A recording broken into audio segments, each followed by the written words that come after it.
Now, bw'aba ali eno, I'm very sure oyo Habyarimana taata wange kituufu kikumi ku kikumi yava Rwanda oba yajja mu ngeri yonna gye yajjamu tukyayidono n'azaala nze amanyi bulungi tribe yange as a Munyarwanda eyeeri eka either Mutusi or Hutu. So kitegeeza instead of using tribe mbwa Munyarwanda should stop. They should say tribe Tusi, and they have their totem as well.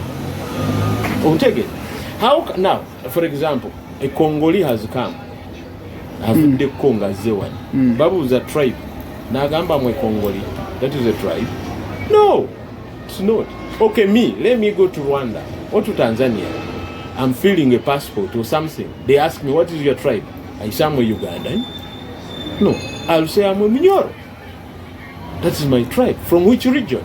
Bunyoro. Tugambe eti ku nsobi ezikolebwa okulaba nga abantu bano bamibwa ebiwandiiko ebyo nga ba ekisooka abantu abo bennyini abagenda okunoonya ebiwandiiko basoboke beetereze. One, bamanye wa gye baagala okugwa. Baagala okugwa Rwanda oba baagala kugwa mu Uganda. Anti for them, yes. In fact singa tubibamma tuba tu disrespecting etteeka erigamba nti omuntu yenna waazaaliddwa yebe ensi ye. It is okay. I was born here in Mityana. I have come for passport for a national ID.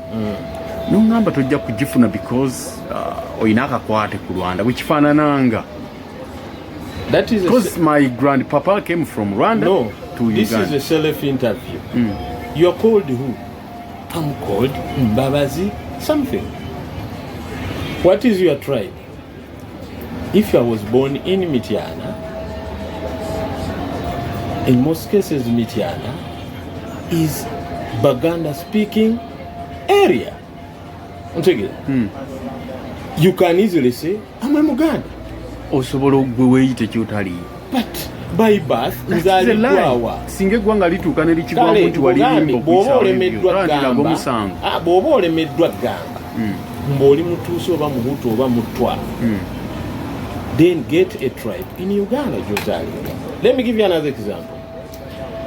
Article 10 of the Constitution of Uganda, omanyi bw'egamba? Eyo yennyini gye baagala okukyusa. Omanyi yo bw'egamba? Gingambe. Egamba citizenship by either birth or descent. Descent omanyi kitegeeza ki? Kitunnyonnyole. Descent kye kino. Yenze, taata wange, jjajja wange, jjajja. You trace my descent through abazadde abo. Descent. Then waliwo by birth. Ozaaliddwa wano. That is birth. By birth ozaaliddwa wano. Nene mube bagoba mulimu abazaaliddwa wano. Anti kye kino constitution egamba the following persons shall be citizens of Uganda by birth. A, every person born in Uganda, one of whose parents or grandparents is or was a member of any of the indigenous tribes communities. Those are tribes. Okay, tribes existing and residing within the boundaries of Uganda as at the first day of February 1926. But the question comes there. I understand. But the question comes there. Kati aba abantu lindako aba abantu abagamba agenze eri okufuna passport bakubuza tribe you say Munyarwanda, but constitution egamba if you are born whose parents or grandparents was a member of any of the indigenous communities existing. Give me the indigenous community by that time. The question comes there. Do we have the Banyarwanda? Can you first take this question of mine? Do we have them? No. Lindako, another thing. We know all of us, including me.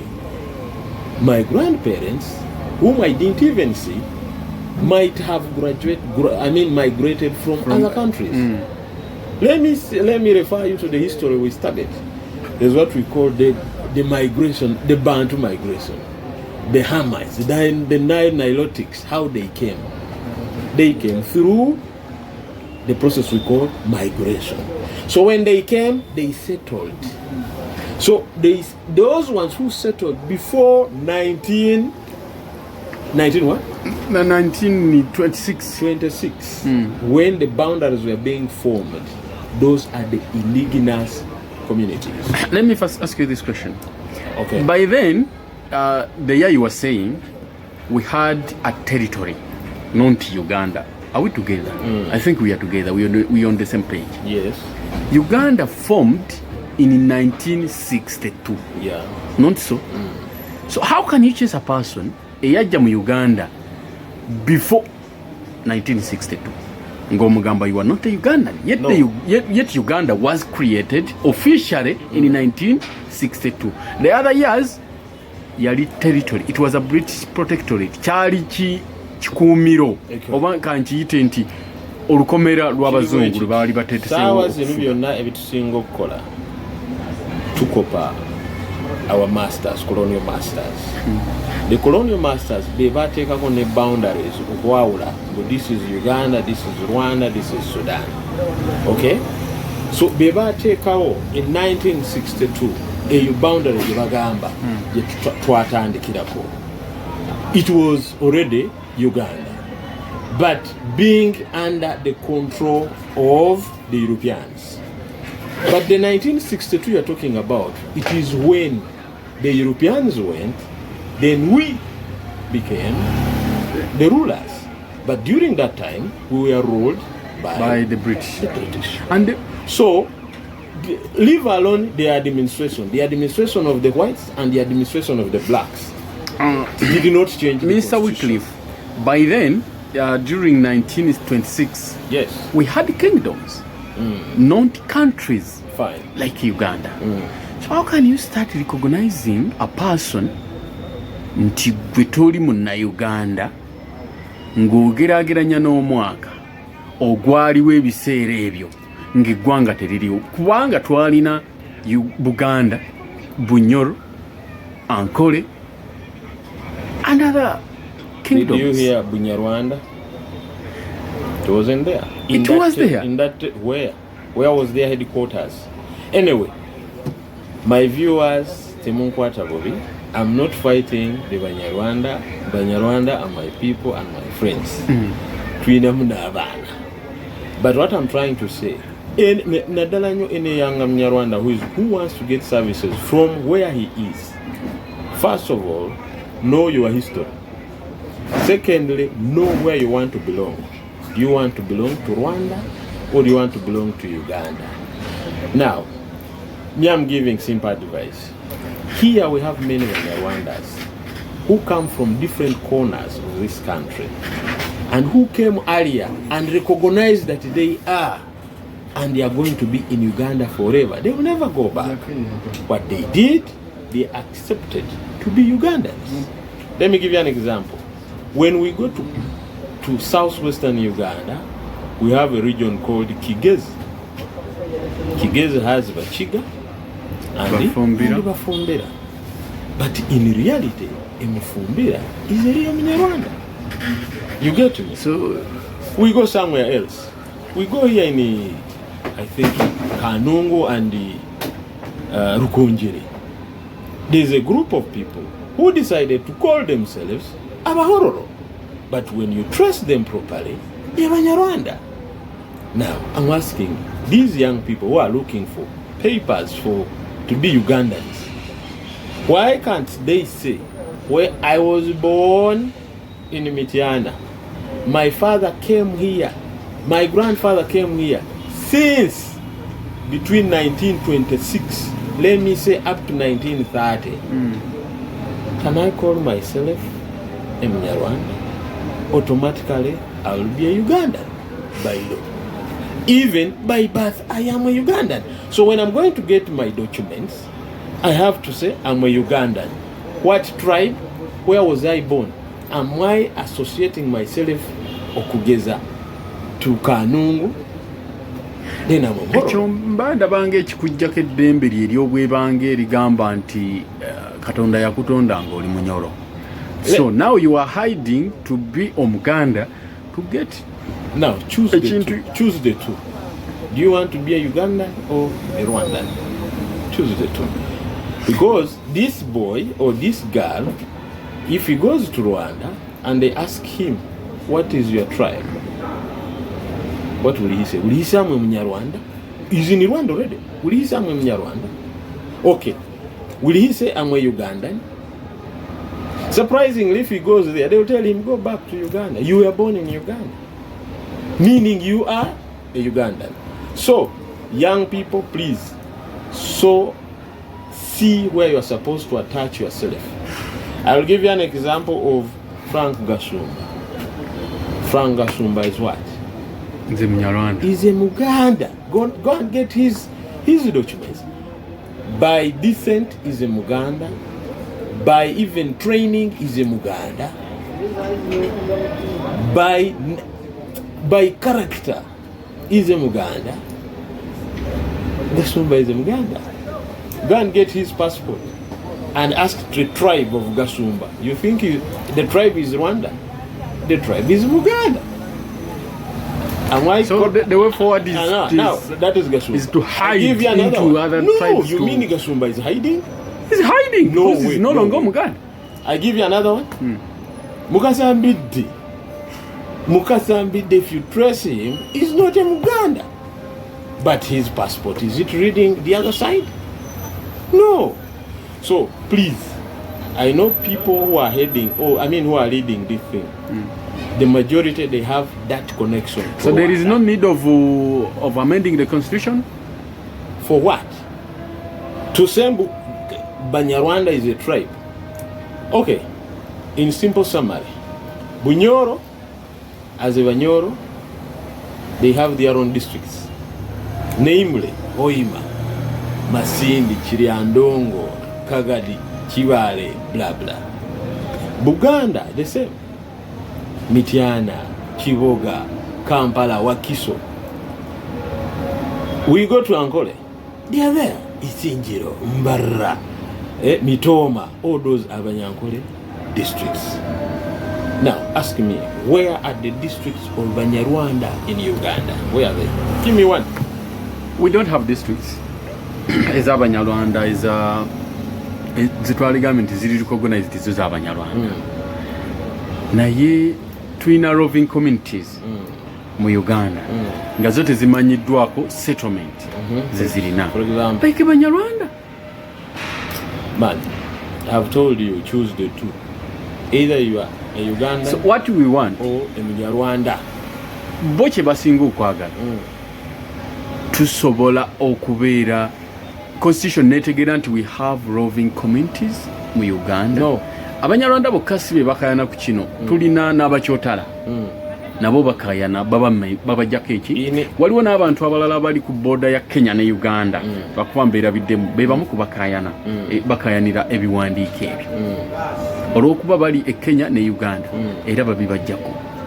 Ndowooza olaba nti community ebonaabona si Abanyarwanda yokka lwakuba yo yevaayo negamba nedda kino kino. I told you in the beginning, we have the problem of administration and policy implementation vis-a-vis with the interpretation of the Constitution of Uganda to be known and being taught to the masses of Ugandans, and more especially those who are naive and those who didn't go to school, and especially to those who want to learn. I've told you, choose the two. Okay? Either a Kenyan or a Ugandan or a Chotara. Now, a Chotara, you are telling me Chotara. We have many Chotara in Busoga here. They have the names of Chotara. I mean, the names of Chisoga. We have many Chotara in Bunyoro there. Okay? Though some normally bring the other name of theirs. Like I have a friend of mine who's called Kanti. Kanti is not Uganda name or Ugandan name. Purely related to Arabs and maybe Somalis and Somalis. Yes. But when they have passports, because for them they knew their problem. That's where we came from. We are likely not to go back.